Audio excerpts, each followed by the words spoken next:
out, watch out! Watch out! Get your hands! Mom! Hey. Give me your hands! Give me... Okay. January 7th, 2023.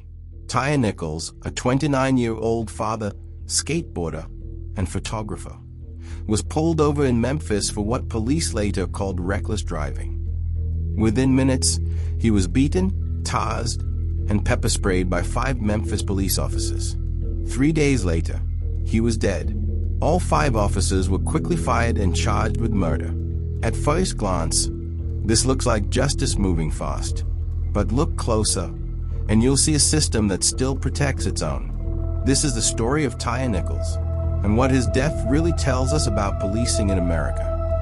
Officers claimed Tyre was driving recklessly, but later, Memphis Police Chief Cerelyn Davis admitted there was, and I quote, "no proof of that." He was pulled over near his mother's home. Almost immediately, officers yelled contradictory commands. "Show me your hands. Get out of the car. Lay on the ground." Within seconds, Tyre was pulled from his car, pepper sprayed, and tasered. Get your ass, blow the fuck off! Get the fuck out the car! Get the fuck out the fucking car! Damn, I didn't do anything! Hey, I didn't hurt you! Ass brown! Alright. You don't do that, okay? Get on the fucking ground! He managed to break free and run toward home. That's when the real horror began. About 80 yards from his mother's house, officers caught Tyre. For 3 minutes, they kicked him, punched him, struck him with a baton, and continued pepper spraying him, all while he was restrained. One officer held Tyre up as another delivered blows. Another officer can be heard saying, "I hope they stomp his ass."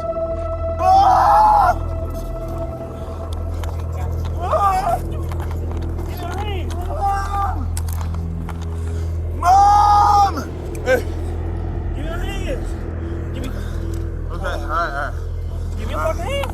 Give me your hands! Alright. Tyre called out for his mother repeatedly. When EMTs arrived, they treated him like a threat, not a dying man. For 22 minutes, no real medical aid was given. He died in the hospital 3 days later. All 5 officers, Tadarius Bean, Demetrius Haley, Emmett Martin III, Desmond Mills Jr., and Justin Smith, were part of the Memphis PD's Scorpion Unit. That stands for Street Crimes Operation to restore peace in our neighborhoods. They were a specialized crime suppression team, modeled after aggressive units in other cities.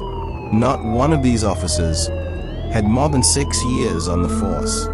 One of them, Demetrius Haley, had already been accused of brutally beating a handcuffed inmate in 2021. Yet he was still in Scorpion, still on the street.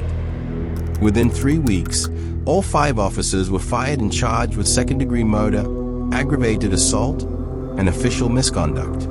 For many watching, this felt surprisingly fast. But ask yourself, why did this case move so quickly? The answer is on video.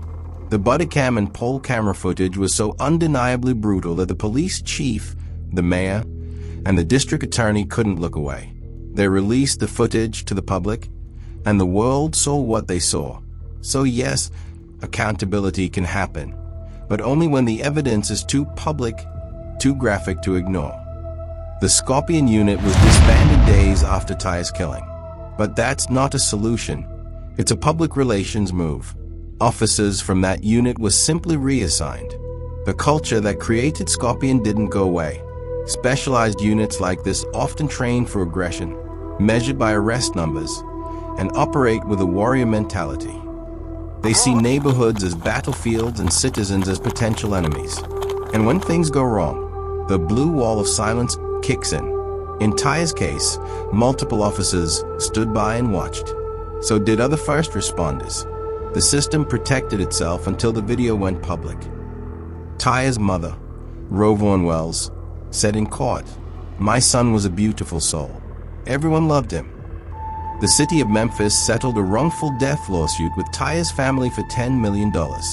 But no amount of money brings back a son a father, a human being. The family has been clear. They want policy change, not just payment. They want these officers convicted, yes, but they also want to make sure no other family goes through this. I feel, it's funny because I feel very numb right now. I feel very numb. And I'm waiting for this nightmare, basically, that I'm going through right now. I'm waiting for somebody to wake me up, right? I'm really waiting for somebody to wake me up. But I also know that's not going to happen, okay? I know my son is gone. I know I'll never see him again. But we have to start this process of justice right now. And I want each and every one of those police officers. We hear it every time. A few bad apples. But if the barrel itself is rotten, it doesn't matter how many apples you throw out. Memphis PD was already under federal consent decree for excessive force in the 1970s. That expired in 2016. Since then, complaints have risen. Scorpion was created in 2021 to reduce violent crime. Instead, it became a symbol of violent policing. And now the Department of Justice is investigating Memphis PD, again, for patterns of abuse. That tells you everything. This isn't about 5 officers. This is about a system that rewards aggression, protects its own, and only changes when the cameras are rolling. Real justice for Tyre Nichols means more than convictions. It means 1. Independent oversight, not police investigating police. 2. An end to aggressive special units that operate like occupation forces. 3. Transparency. Bodycam footage released within days, not months. 4. Policy change. Duty to intervene, duty to render aid, and an end to qualified immunity. And 5. Cultural change, from warrior policing to guardian policing. Until then, we are waiting for the next Tyre Nichols, and that is unacceptable. If you believe policing needs more than superficial reform, share this video. Talk about Tyre. Say his name. Hold departments accountable. Subscribe for more deep dives into cases where justice is still being fought for. Next week, we're breaking down the Uvalde report, when police failed to protect the very children they swore to save.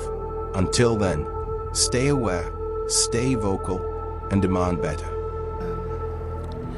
Tyre was my baby brother. Him and I are 11 years apart. He was so special to me, and he loved me, and I loved him dearly. You know, being the oldest of 3 boys, I had to watch my brothers take them places that I probably didn't want to take them, watch them at times when I didn't want to watch them. But with Ty, I didn't mind. He never wanted anything but to watch cartoons in a big bowl of cereal. So it was pretty easy to watch him. On the night of January 7th, my brother was robbed of his life, his passions, and his talents, but not his light. When my mother called me and said my baby brother was gone, I lost my faith. I cried. I screamed.